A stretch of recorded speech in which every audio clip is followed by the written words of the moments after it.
Did you have psoriasis the entire time since being a kid and then all the way up into your adulthood? Was it still an issue? Yeah. Yeah, I had it. It sort of started when I was about 7, 8 on the legs, and I've been and then it just kind of grew and grew across the body, and it didn't like the traditional elbows and knees. Mine rarely did that. Mine kind of went legs, then torso, up to the neck and stuff like that, hairline. So, and it just, and of course the doctor would send me to a dermatologist. So I went to the dermatologist. They gave me a cortisone cream. Mm-hmm. So what ends up happening is I put it onto my arm. It cleared the arm. Then it popped out on the forearm. So the clearing, I just left that alone, didn't use it anymore, and put it on the forearm. Then it came back where I was on the arm and the forearm. And I just basically pushed it around the body, but damaged the skin all the way. So when I stopped using the cream, it now was in 3 places, then 6 places, then 10. So whatever was in the system wanted to come out through the skin. And no matter how much suppression I did, it didn't matter. It's coming. And so over the, up until about 16, trying to do that method, it covered then basically everything except my face, because I kept on using cream in the face to try to keep that down. The body was just covered, and I had to use different types of oils just to have the skin not crack and bleed. So that was my major issues that I dealt with through the teen.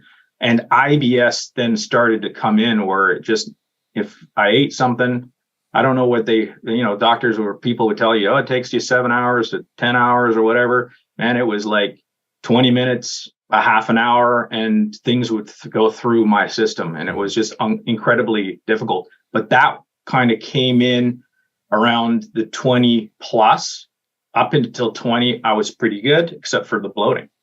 So, I mean, it kind of reminds me of the game Whack-A-Mole, where you're just out there just, trying to whack down the psoriasis with this cream. And then, all this, this heavy use of, corticosteroids on the skin can have a deleterious effect on the skin. It can, it can thin out the skin. It can cause capillary fragility and all these types of things. And then, of course, you've got the IBS, and we're seeing more and more that these autoimmune diseases seem to have a gut-related component to it. And, and I'm thinking about what could you eat within 20 minutes that's absorbed that quickly. And it might be a really simple digesting carbohydrate, perhaps. We know those things can be absorbed very rapidly. And so maybe something with sugar in it or something, simple carbohydrates. It's very, very interesting. I just saw a paper I just saw on rheumatoid arthritis and fiber, showing that fiber actually exacerbates rheumatoid arthritis flares, which I think is quite interesting through an impact. Correct me if I'm wrong, but I also saw something about ankylosing spondylitis in your history. Is that also the case? Yeah. So that basically came to a head in October of 2021. Is that I went to the fridge late one evening to open the fridge, and my back just spasmed, lower back spasm, and it put me down on the ground. It took me half an hour to get up. And then that morning, I went to emergency because I couldn't walk or anything like that. They then sent me we did scans and everything like that. I went to my doctor and got trigger point injections into the muscle in the lower back. And we started on the long, painful process of trying to figure out what was going wrong. And of course, I got major anti-inflammatory and painkillers to manage that part of it. And so with the blood tests coming back, the first rounds of blood tests came back, there was like, no, everything seems to be fine. Then they go to the next level. And that always takes about a week or two, because of, going in, getting the tests, and then following up, and then having another appointment. And then my doctor also then said, okay, we're going to do an MRI. So I got an MRI done towards the end of December. In that, one blood test came back with an HLA-B27 marker testing positive. Yeah. So my doctor then said, hey, I got some good news. We found likely what you've got. Bad news is that it's ankylosing spondylitis.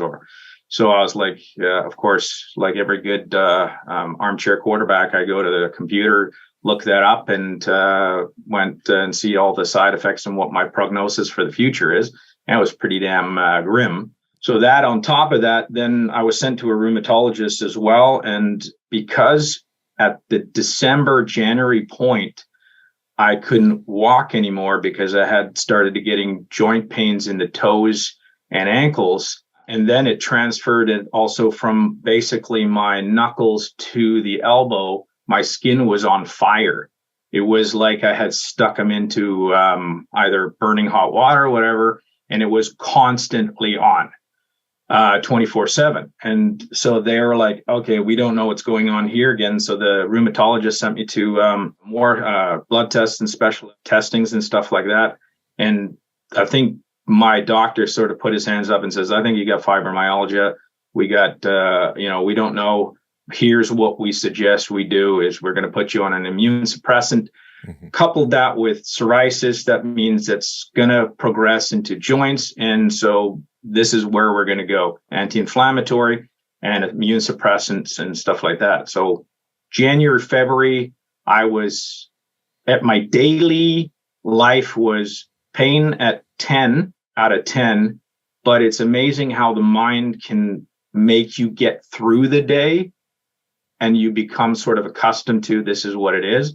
But I was at a point where if it wasn't for my family, I probably wouldn't be here today, because the pain and the prognosis of future kind of stuff was it, man. I'm out. And it was only that you're going to go worse than you are now. It's, never do you get a disease or some kind of prognosis that says, oh yeah, 2 years from now, you're going to be all better and everything's fine. So that was me of last year, mid-February. Yeah. So, I mean, it's fair to say you're pretty damn miserable. And, you get these, you're right, these chronic progressive diagnoses, these autoimmune diseases, and they're effectively, you're told you're never going to go away. You're going to be lifelong medications.